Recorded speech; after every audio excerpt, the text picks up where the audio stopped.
Support for Petri Dish is made possible by UT Health San Antonio, committed to transforming the health of the community through a team that tackles problems from every angle, doing everything it takes to bring each patient the best possible outcomes. From teaching tomorrow's healthcare leaders to translating research into new treatments, UT Health San Antonio strives to make lives better. Learn more at everythingittakes.org. You're listening to Petri Dish.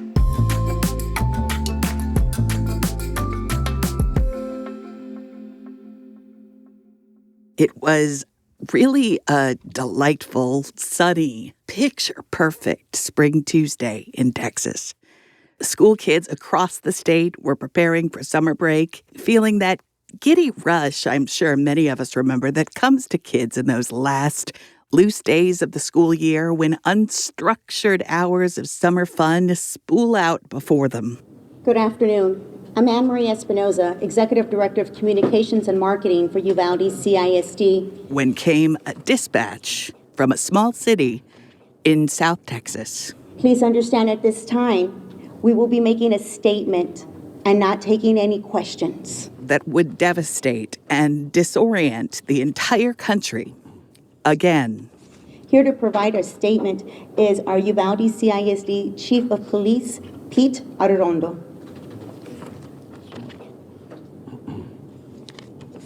Good afternoon. At approximately 11:32 a.m. this morning, there was a mass casualty incident at Robb Elementary School in Uvalde, Texas. This school has children that are in second, third, and fourth grade. I can confirm right now that we have several injuries, adults and students, and we do have some deaths. The now disgraced and former Uvalde CISD Police Chief Arredondo, who was fired after scrutiny of the law enforcement response to the shooting, revealed a delayed and disorganized response for which he bears the blame, would later explain that 19 children and 2 adults, fourth graders and teachers, were targeted, trapped in their classrooms, and massacred by a young man who had walked those very halls as a fourth grader himself. The suspect is deceased at this point. DPS is assisting with the investigation. And at this point, the investigation is leading to tell us that the suspect did act alone during this heinous crime. Salvador Ramos, 18 years old, acted alone.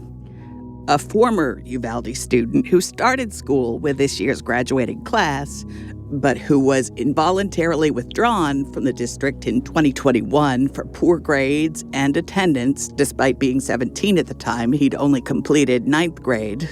But why? Why did he do this? Evil swept across Uvalde yesterday.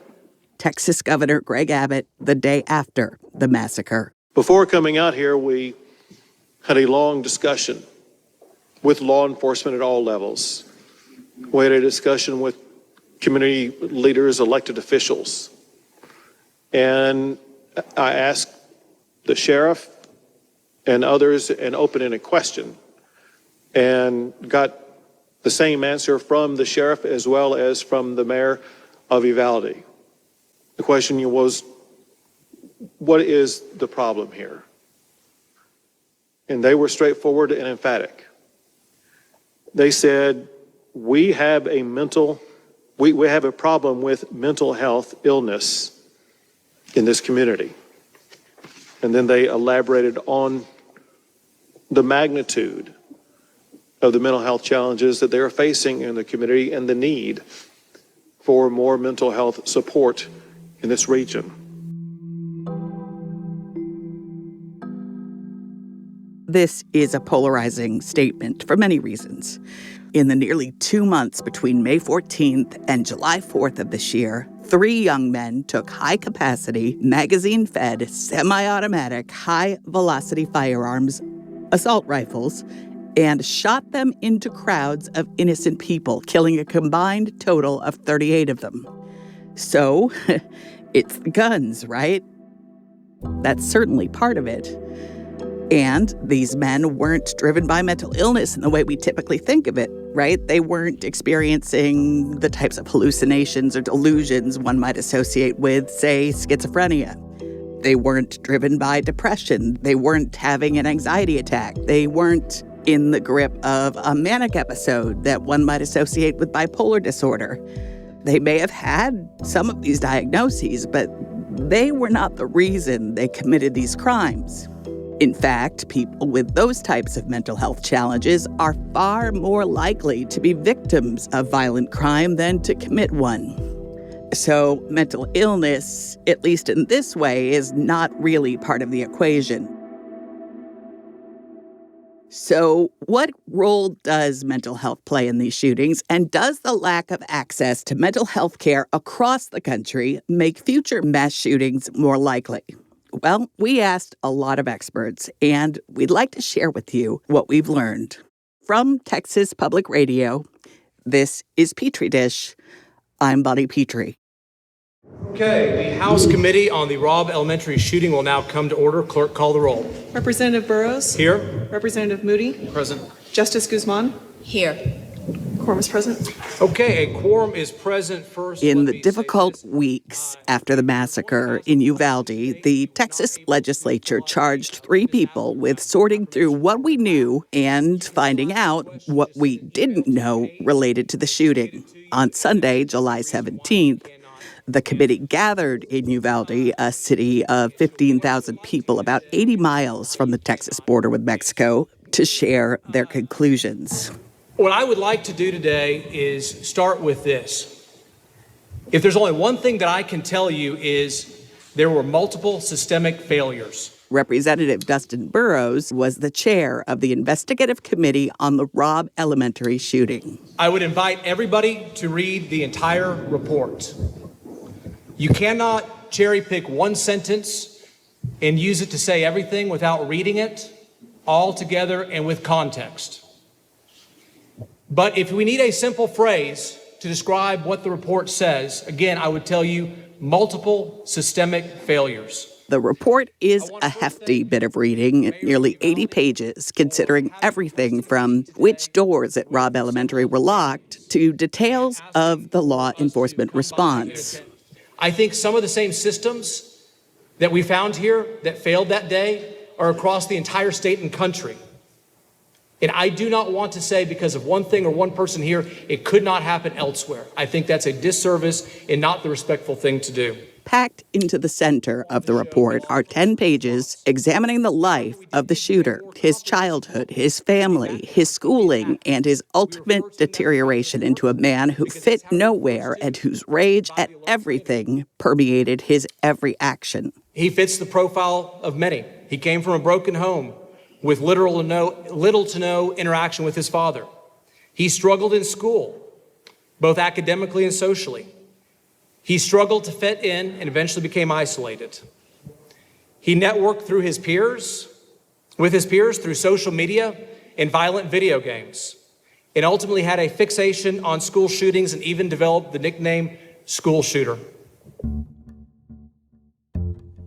That's Burrows' brief summation of a staggering series of missed opportunities for intervention that the report suggests began for Ramos in 4th grade, in the classroom in which he killed and died.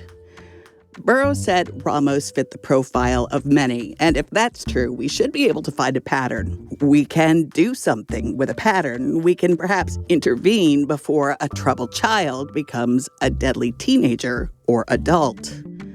So we spoke with someone who's been collecting data on this subject for years. David Reedman is the founder of and a researcher for the K-12 school shooting database. This database started in 2018 after the shooting in Parkland, Florida. I was in a program at the Naval Postgraduate School. There was a think tank program intended to create solutions for emerging homeland security issues. And when the Parkland shooting occurred, it was evident that there were a lot of warning signs that were missed. And they were missed because people didn't have the tools to recognize them and know which actions to take. The K-12 school shooting database tracks everything from what time active shootings most commonly begin to where they most commonly happen. Reedman also works with the Violence Project, which explores the shooters, their backgrounds, their guns, and their motivations. And Uvalde follows a pattern that unfortunately is very similar to other school shootings and mass shootings in general. Pattern goes like this. Somebody has a standard life course where you go through an expected evolution of events. And as you move from one step to the next, you're raised in early childhood by a nurturing family. From there, you go to school. At school, you learn and make friends. Eventually, from school, you graduate. You move from graduation to going to college or having a job. There's a very linear evolution. And when things break down, it creates unresolved conflicts. And then people go down a path of deviance. And in people who pick up guns with the intent of murdering a lot of people they don't even know. What we see looking at the life histories of these mass shooters, and especially in Uvalde, their life course goes wrong from the very start. So the Uvalde shooter had unresolved childhood trauma. There are reports that the mother was abusive, that the mother was abusing illegal substances, and that she had a boyfriend who had sexually abused the shooter at a very young age. He had told his mother about that, and she didn't believe him. The state's report bears all of this out, and Reedman says for some people, unresolved trauma like this can lead to a crisis. And at that crisis point, a person with Ramos's background might start blaming others. And it appears that the blame he was directing was at his fourth grade class, in his fourth grade classroom, the area where that shooting occurred, because there are now reports that he was experiencing bullying then, that's when his speech impediment started to develop, that's when his learning disabilities became evident, and that's the point where he started to fall behind and started to be isolated from his peers. The state report says Ramos's fourth grade year at Robb Elementary School was indeed significant to him. It says he discussed bad memories of fourth grade with an acquaintance just weeks before the shooting. So once the person is blaming something, and in this case, it was that fourth grade classroom, then they fixate on that. And they fixate on, I have to do something about this. I'm going to commit an attack there. And they begin kind of planning towards this attack. And they think the only way to resolve all of these problems and all these issues that have derailed their life course is this public attack. Okay, so I want to be crystal clear here. The shooter's challenges were not the fault of his fourth grade teachers or his classmates or anyone at the school. And they were certainly not the fault of those children and those teachers he so mercilessly murdered. But understanding how he came to have this violent fixation is essential to stopping the next massacre and the next one, Reedman says. And unfortunately, it's that same pattern: trauma, crisis, blame, fixation, eventually leading to violence because nobody intervenes, that plays out over and over.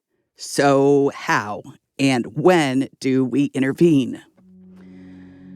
According to the state's investigation, Ramos's pre-K teachers found him to be, quote, a pleasure to have, a wonderful student, always ready to learn, who was characterized by his hard work and positive attitude in the classroom. But by third grade, the school had already identified him as at risk due to consistently poor test results. And in fourth grade, the state's report details his experience with bullying over his stutter, his clothes, his haircut. His fourth grade teacher testified she thought she'd handled the situation effectively and that he'd made friends. His family says he didn't. Regardless, there is no record of Ramos receiving academic or any other kind of services ever, even though he was clearly in need of educational and emotional support by fourth grade. Ramos had started sliding off the expected life course Reedman describes and was careening toward a terrible conclusion. By 2018, Ramos was piling up more than 100 absences a year. The state is required to intervene when a child has missed that much school, but the report says it's unclear whether any school resource officers ever visited his home. So, how did Ramos fall through the cracks so spectacularly? Dr. Barbara Robles Ramamurthy is an adult child and forensic psychiatrist at UT Health San Antonio, and she says it happens way too often. 50% of mental illness begins by age 14. Only about 50% of kids who need mental health treatment are getting it. And this number likely is worse in rural communities with more limited resources. We also know that even when kids do access mental health treatment, it doesn't come from specialized providers who have trained to treat children and families' mental health. And even if they come to us as specialized providers, we know that most of them are only going to stick around for 1 or 2 or 3 visits. And so they're not going to, quote unquote, complete a dose of treatment as we would want them to. Robles Ramamurthy has not worked on this case, but she works with kids in the juvenile justice system, and she grew up in South Texas, in a town not unlike Uvalde. She says kids who end up in the justice system or end up hurting themselves or others don't just wake up one day and decide to be violent, and they weren't born evil either. Every child she works with has a history of adverse childhood experiences. So when we talk about adverse childhood experiences, we're talking about physical abuse, emotional abuse, sexual abuse, neglect. It can be physical or emotional neglect. It can be having a parent with a severe mental illness that cannot provide that parenting and support that a child needs. It can be parents having substance use issues. It can be experiencing intimate partner violence or family violence and other forms of community violence. When I talk to people about Ramos's life course, many respond that a lot of kids are bullied. A lot of kids have adverse childhood experiences. They don't all go buy an assault rifle and then go kill a bunch of children. You're absolutely right that most kids are not going to pick up a gun and go and shoot multiple people at a school or another public place. But a lot of kids are picking up guns, unfortunately. And a lot of adults are picking up guns. And we may not be hearing about those extensively in the media because they're not, quote unquote, mass shootings. But gun violence is a public health concern in our country that cannot be ignored.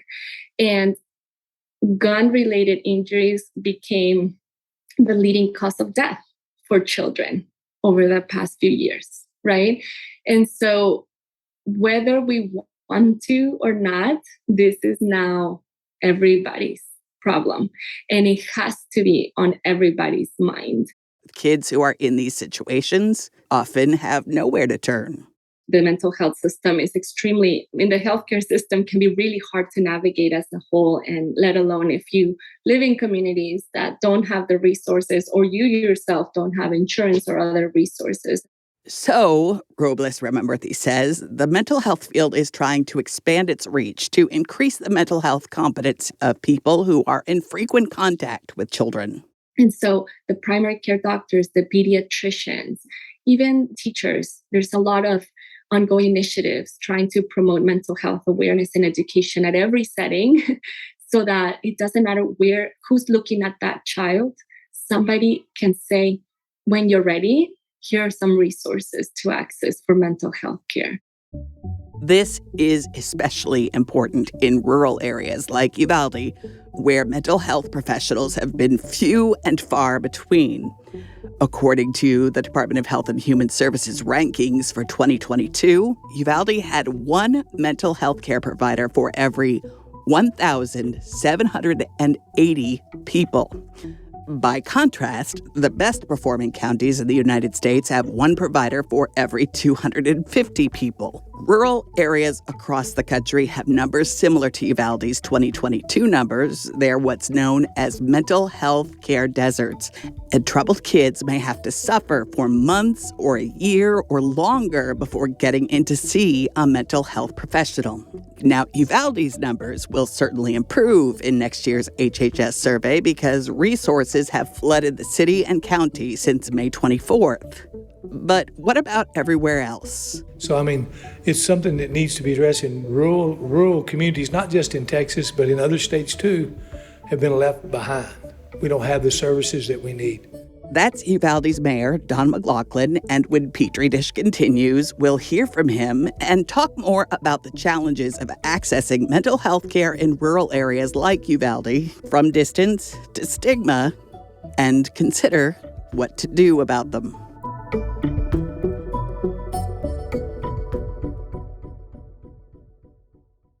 Support for the Petri Dish podcast comes from Dr. Lisa Ochoa and the Save Clinic, providing comprehensive vascular care with a team of 3 surgeons at 7 locations. Office vascular circulation screenings and amputation prevention services at thesaveclinic.com.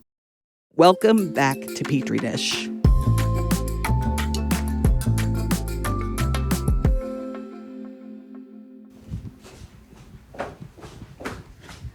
Mayor?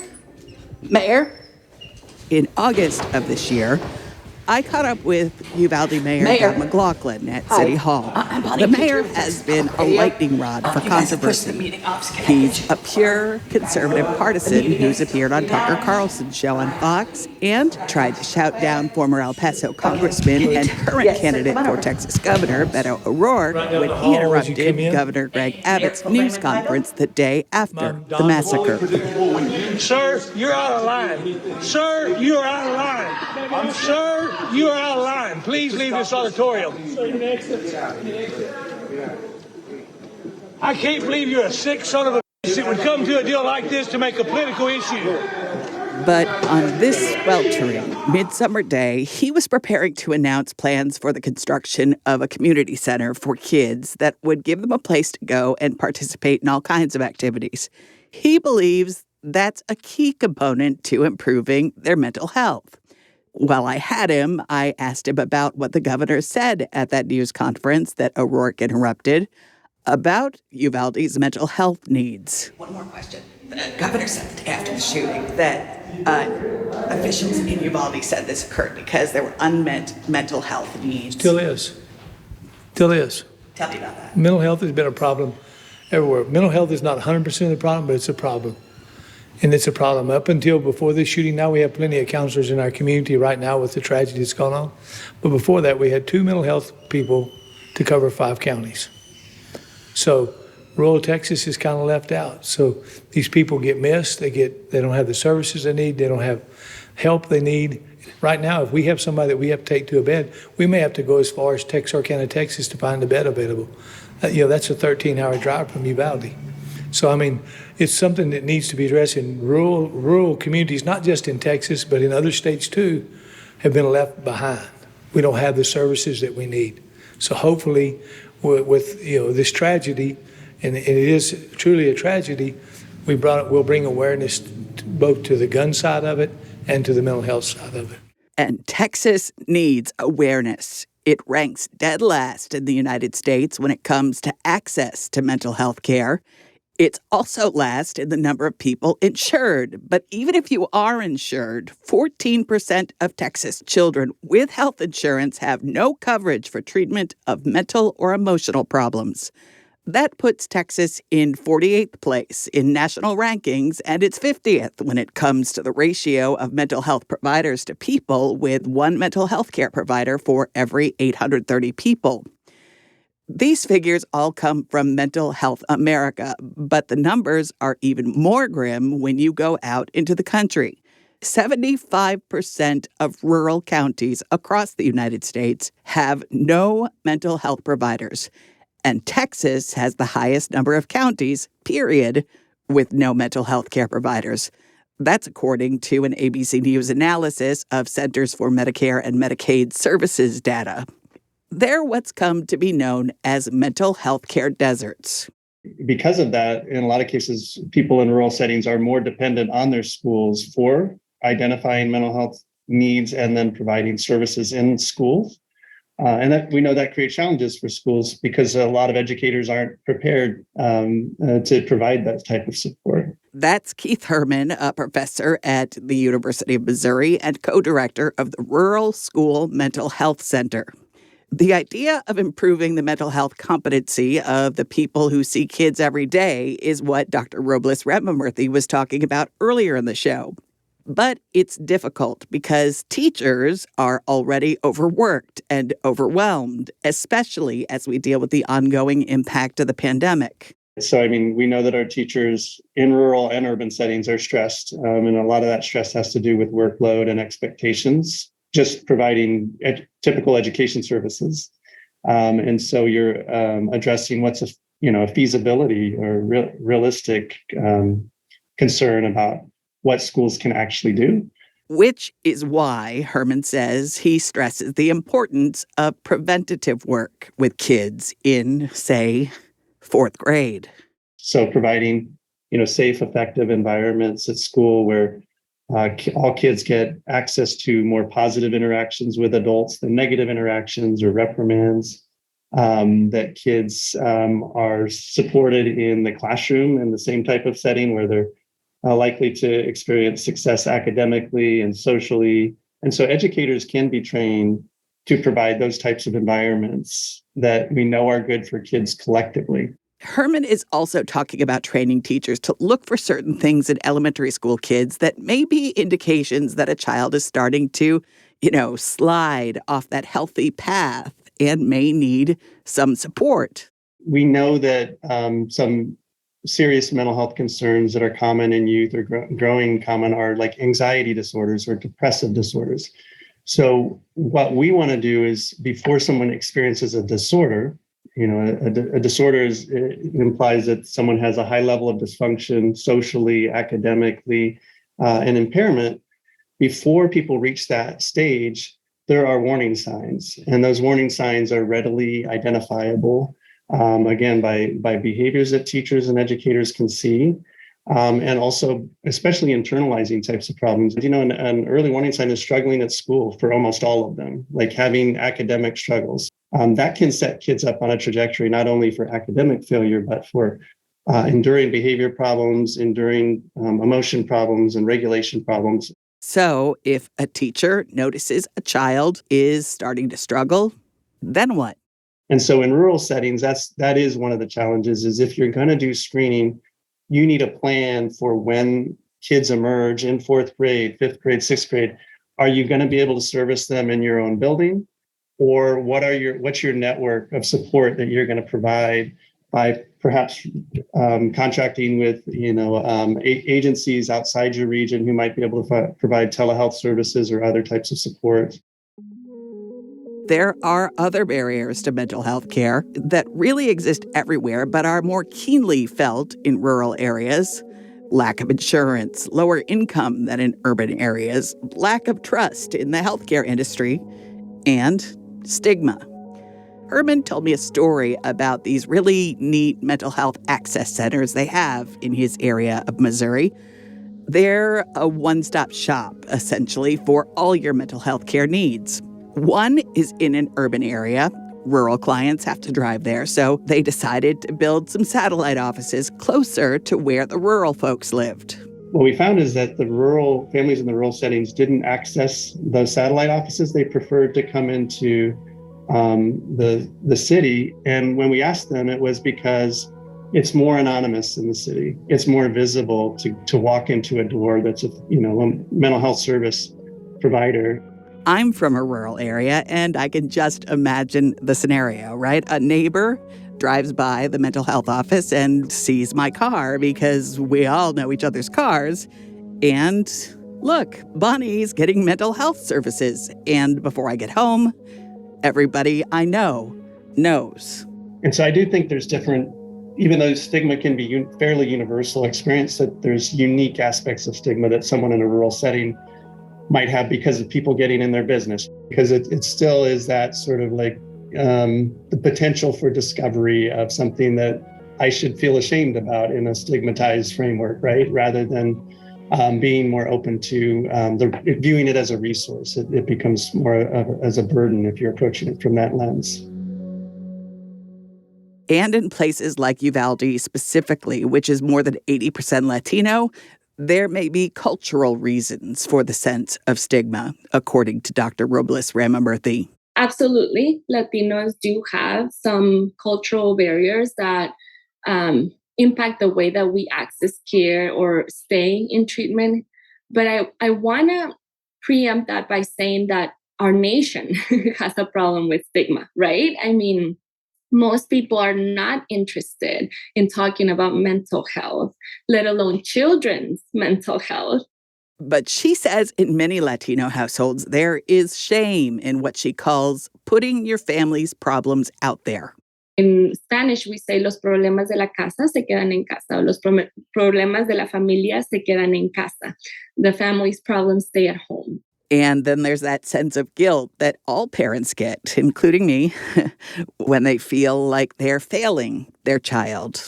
The idea that as families, as parents, we should be able to deal with our children's behavior. But even if a person from a Latino household was to overcome their shame, their guilt, the stigma. Another issue, another layer to consider for Latinos is racism and experiences of discrimination in healthcare. And so there is some research showing that, about 20% of Latinos report experiencing discrimination in healthcare appointments in clinical settings. And this can then result in some of them not wanting to return to clinical settings for care. And we know this is true also for mental health care. And what about boys? I mean, we can't ignore when we're talking about active mass shooter situations that we're talking about mostly young men. We are still understanding what is helpful and beneficial when it comes to supporting boys and men's mental health. We know that the stigma is severe for boys and men to access and receive mental health care. Robles Ramamurthy says historic systems of oppression have cornered boys and men, too, in ways that aren't good for them. We cannot isolate boys and men's mental health from other systems of oppression, right? In terms of sexism and misogyny and patriarchy, all of these social systems that are in place, how that places a significant burden on men to act a certain way, to behave in certain ways. How can we change these narratives that have perhaps created some harm in our homes and communities that will benefit men to reduce that burden that they feel, to be the strong ones, to be the ones who do it all, who support the structures, the family, the social structures in place, the ones that, should not be struggling. We don't want them to feel that way. Vulnerability plays a role in their ability to say, I need help. This is not working. And we need to really promote a way to support boys in problem solving, in expanding their worldviews, in not feeling restricted to the boxes that we have created for them. We have to expand their ability to see their options in the world as more than just what they have been told is possible. When Petri Dish continues. If you're scared, you can't learn. When you're in an unsafe environment, it's going to be hard to interact with other children when you're constantly looking around, making sure that nothing happens. Traumatized Robb Elementary students, teachers, and terrified parents prepare for a new school year. And they'll test several new approaches to mental health care for kids.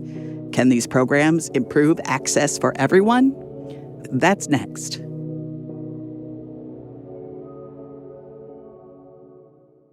TPR is part of the Mental Health Parity Collaborative, a group of newsrooms that are covering challenges and solutions to accessing mental health care in the U.S. The partners on this project include the Carter Center, the Center for Public Integrity, and newsrooms in Arizona, California, Georgia, Illinois, Pennsylvania, and Texas. Welcome back to Petri Dish. I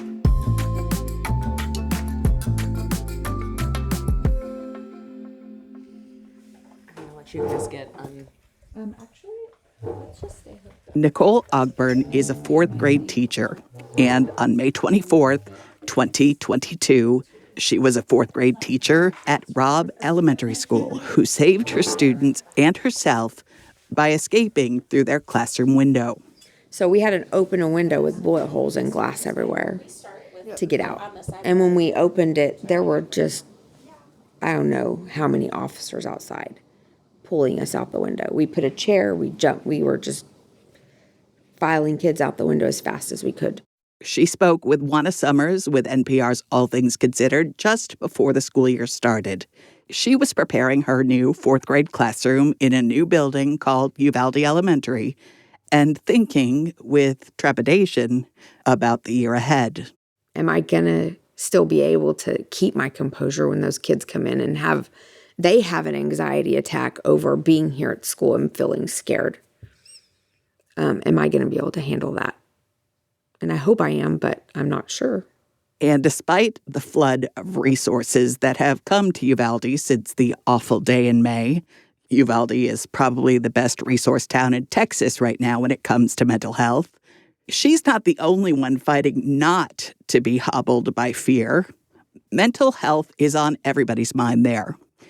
In the tense days before school started, my tireless colleague, TPR's Camille Phillips, talked with Uvalde families about that.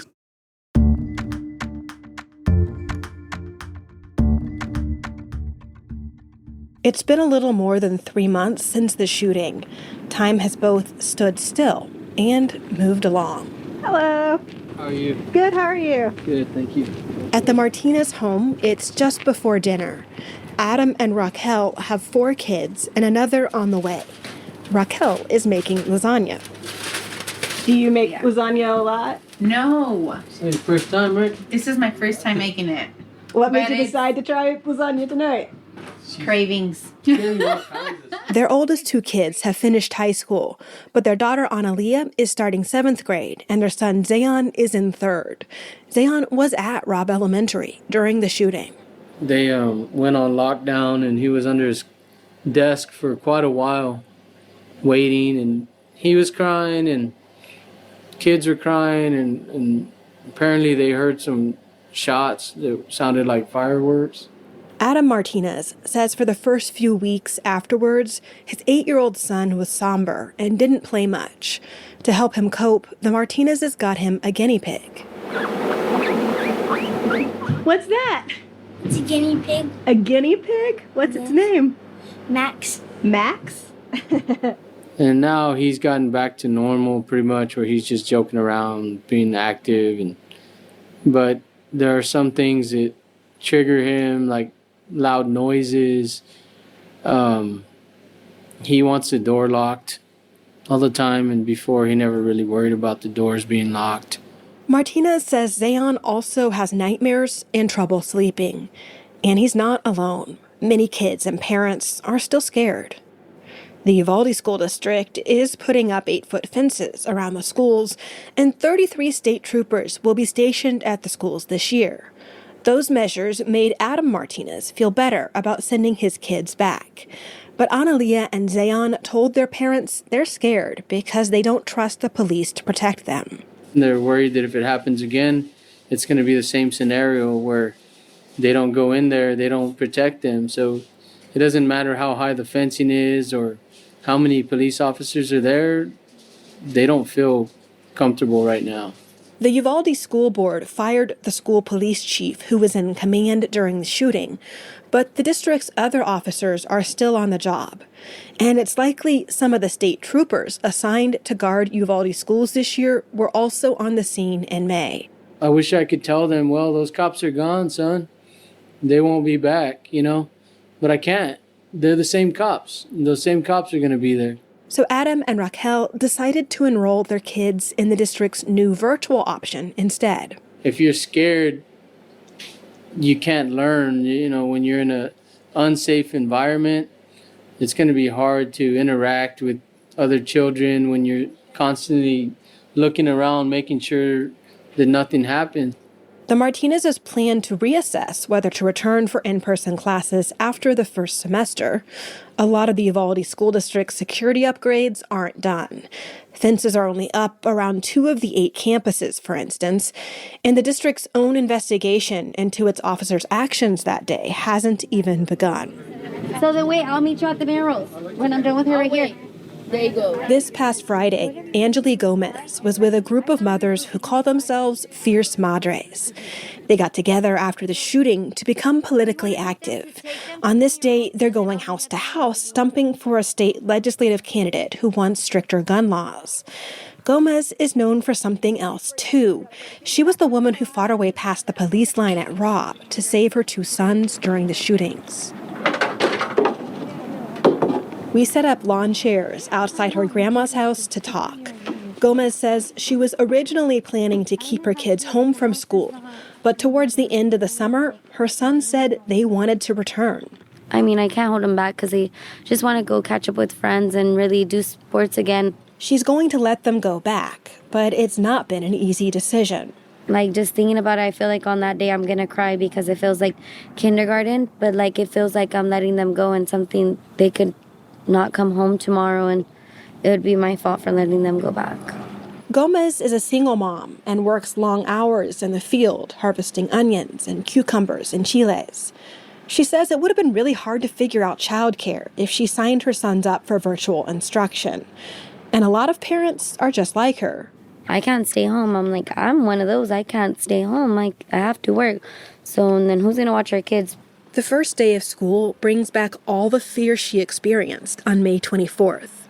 Earlier that day, it was a celebration. The school held an awards ceremony to honor students. Families were there, taking pictures of smiling kids. Gomez knows those pictures could have been the last ones she ever took of her children. And not even 30 minutes later, you're getting a call that they're shooting up the school. And it's just, I don't know, it was just crazy. It was just bad. Yeah. And it's just so hard to think about school again now and not thinking about what happened. Teachers and staff have been trained how to respond to children experiencing grief and trauma. But it just may be the parents who have the hardest time letting go, especially those who should have had one more child going back to school, but don't. For NPR News, I'm Camille Phillips in Uvalde, Texas.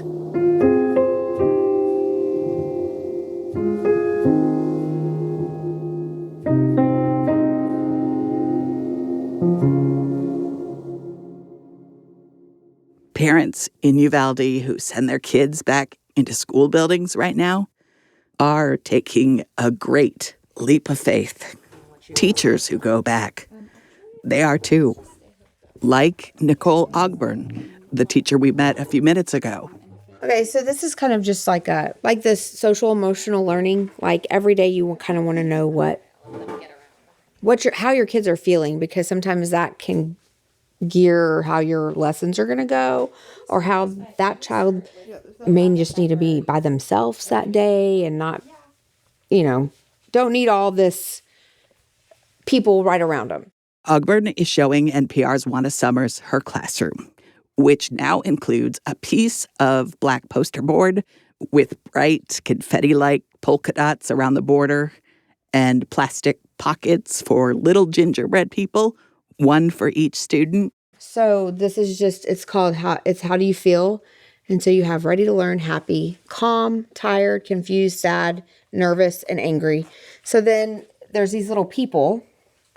And then for that day, they'll just say, okay, so I'm happy today. So they'll put theirs in the happy. Or if a kid is angry, they can put it in the angry or nervous section. She has created a way to check in with her fourth graders about how they're feeling.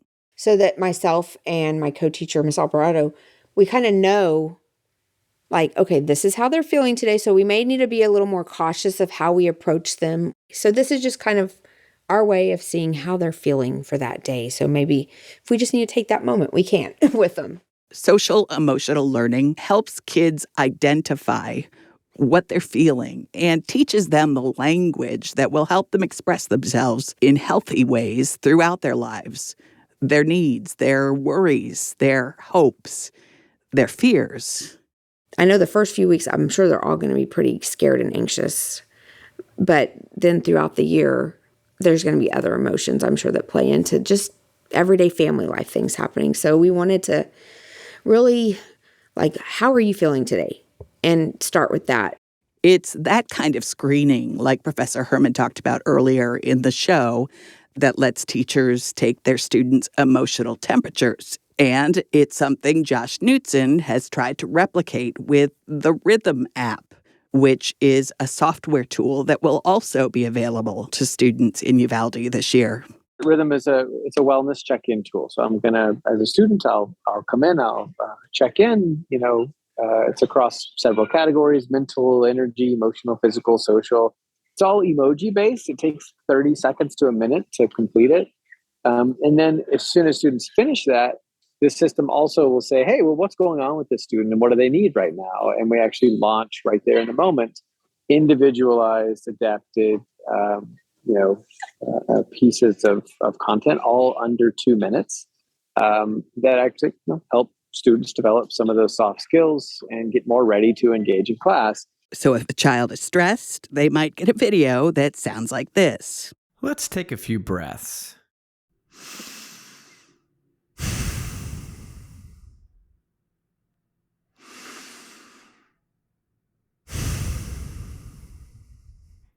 Nice.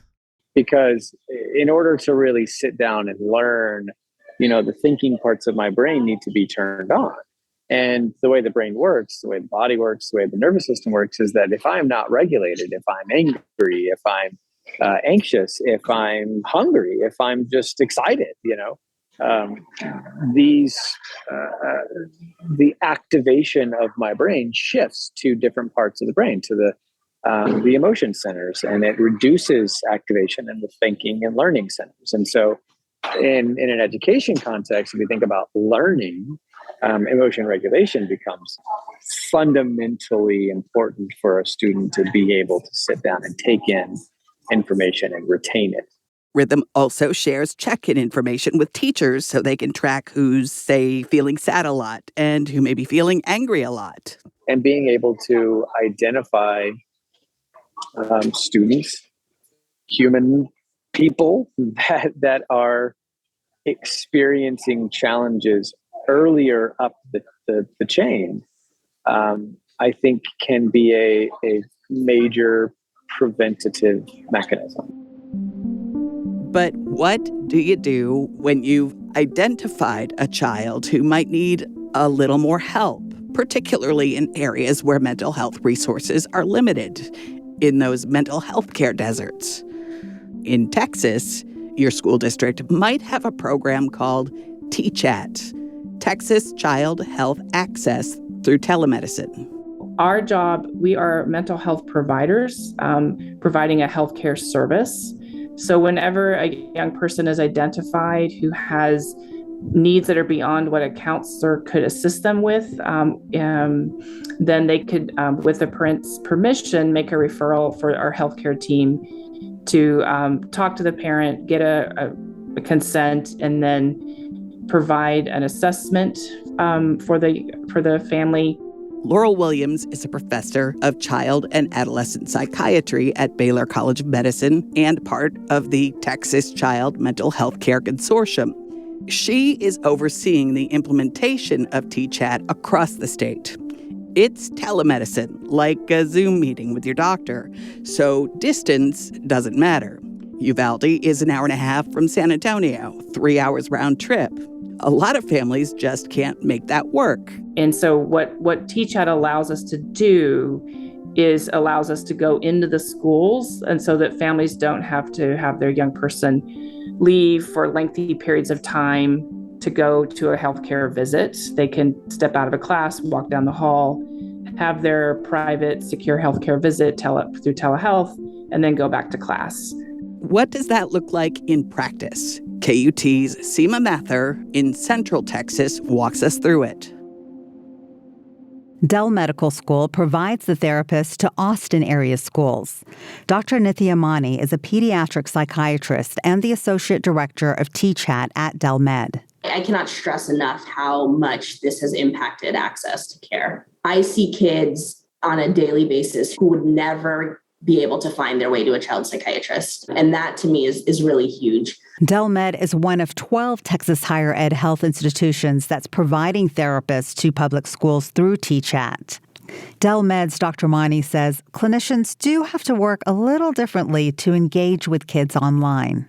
I have some clinicians who will do like icebreakers where they'll play a game online together. Once they move into the therapeutic work, handouts that they can look at together, a lot of fillable forms. So the student themselves can actually be typing into the form as they're talking through kind of what coping skills they're going to use or what's going to go into their safety plan. Dr. Mani says through the program, she's already been able to find kids who were misdiagnosed with ADHD. And on the flip side, psychiatrists have been able to immediately prescribe medication to those who need it. It's really such an honor to be in that vulnerable place with families and really help them to understand how they can get better. What I really love about it is I get to maintain hope when they feel like they don't have hope. Once a counselor gets a yes, a child can be seen within 2 weeks. If it's urgent, the same day. Students generally get 5 to 6 telehealth visits.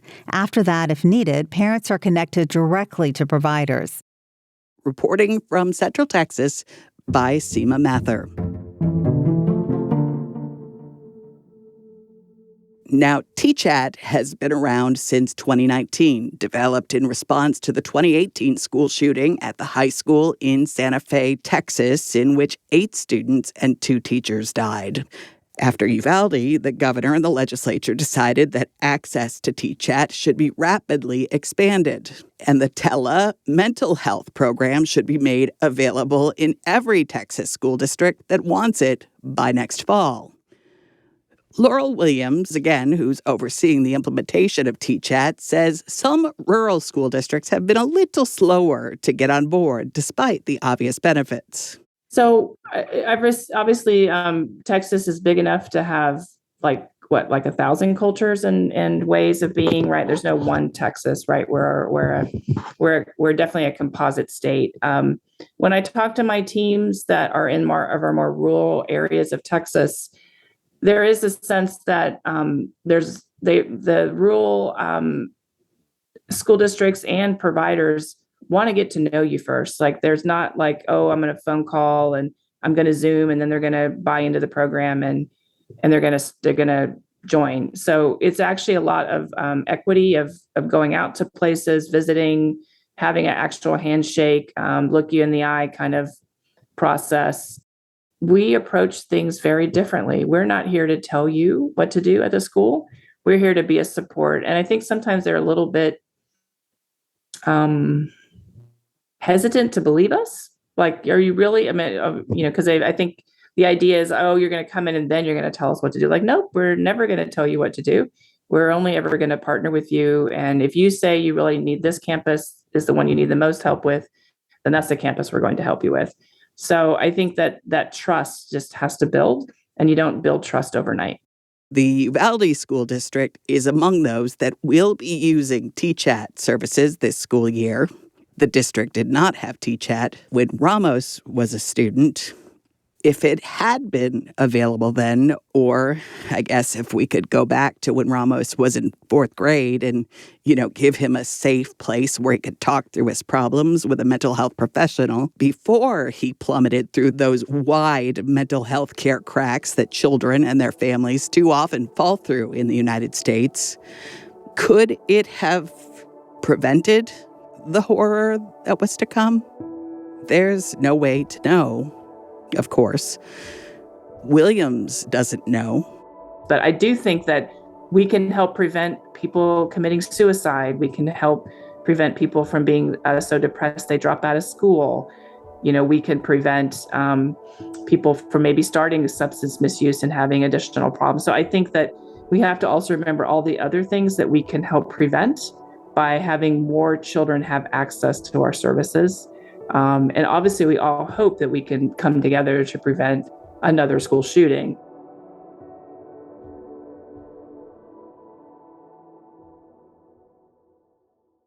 We've started to talk about school shootings like wartime battles. 17 dead at Parkland, 10 dead at Santa Fe, 26 dead at Sandy Hook, 21 dead at Uvalde.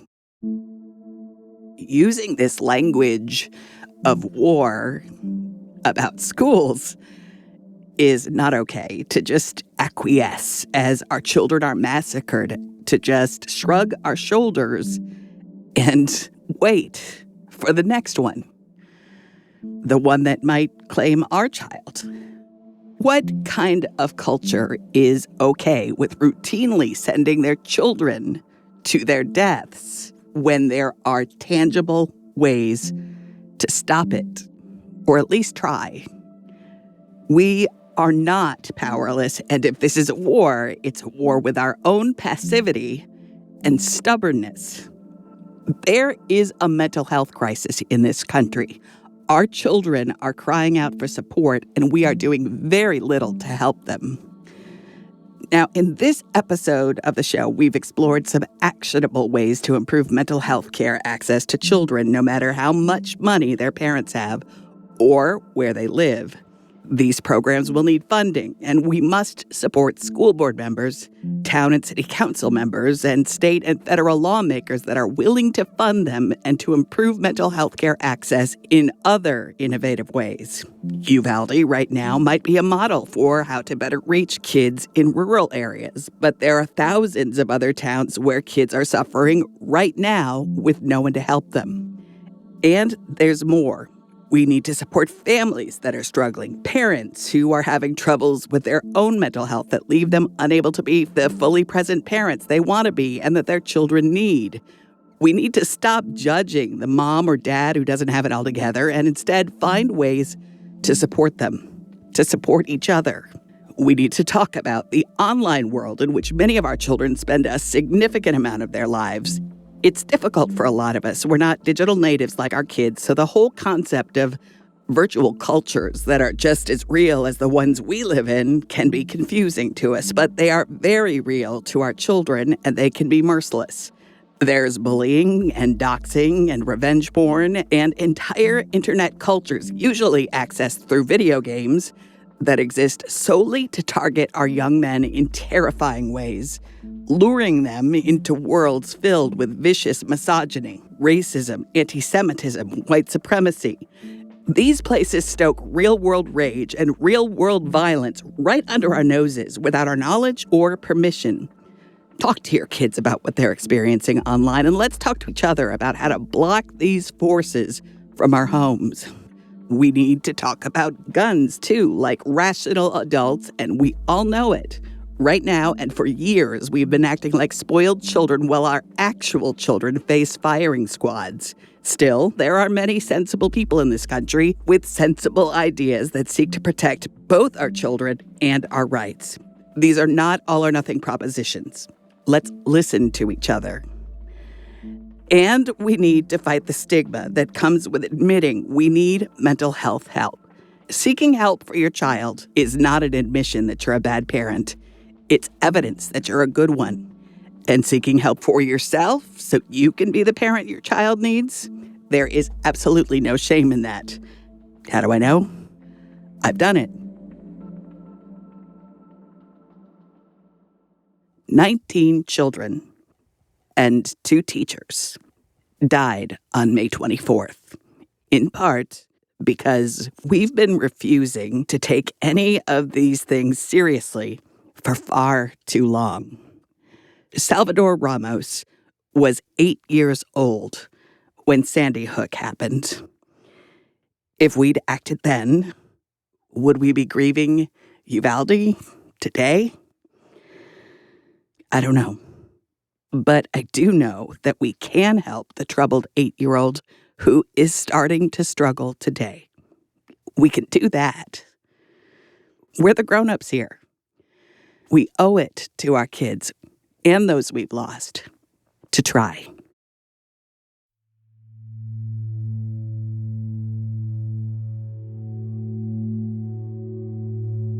This episode of Petri Dish was produced by TPR News Director Dan Katz, Jacob Rosati, and me. Jacob Rosati is also the person behind the original music and sound design. Special thanks to TPR education reporter Camille Phillips and KUT's Seema Mathur for their reporting on this show. Petri Dish is a production of Texas Public Radio, which is part of the Mental Health Parity Collaborative, a group of newsrooms that are covering challenges and solutions to accessing mental health care in the U.S. The partners in this project include the Carter Center, the Center for Public Integrity, and newsrooms in Arizona, California, Georgia, Illinois, Pennsylvania, and Texas. I'm Bonnie Petrie. Talk to you soon.